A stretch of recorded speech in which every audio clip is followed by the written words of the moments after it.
এই মুহূর্তে আমরা দাঁড়িয়ে রয়েছি নাজিরাটেক শুটকি পল্লীতে।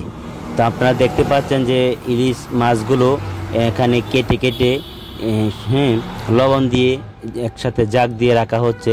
এখান থেকে এই মাছগুলোকে শুটকি প্রক্রিয়াজাত করা হচ্ছে।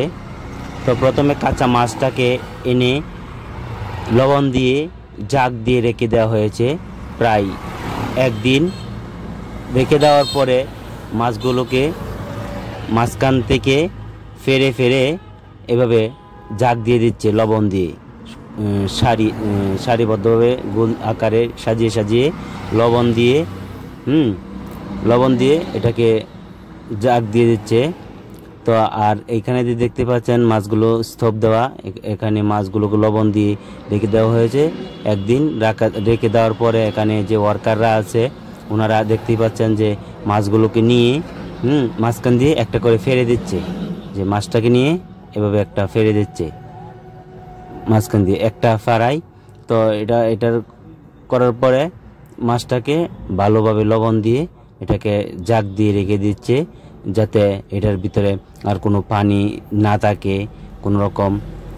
তো মাছটা প্রক্রিয়াজাত করতে হলে এগুলোর মধ্যে প্রচুর পরিমাণ লবণ দিতে হয়। তো আপনারা দেখতেই পাচ্ছেন যে চোখে এখানে প্রচুর পরিমাণ লবণ এবং লবণের বস্তা রয়েছে।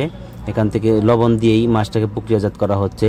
তো এটা লনা ইলিশ মাছ, আপনারা হয়তো চেনার বাকি নাই দেখে। তো নাজির থেকে আসলাম, বৃষ্টি পড়তেছে, প্রচুর বৃষ্টি পড়তেছে। বৃষ্টির মধ্যে দেখলাম যে মাছাই কোনো মাছ নাই, কিন্তু একটি ঘরের মধ্যে ওনারা ইলিশ মাছ শুটকির প্রক্রিয়াজাত করতেছে।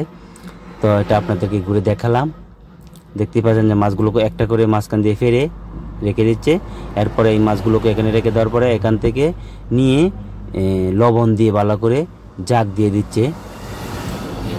এই দেখছেন মাছাগুলো একদম খালি, এগুলোর মধ্যে কোনো মাছ নেই, বৃষ্টির কারণে মাছা সব তুলে নিয়েছে।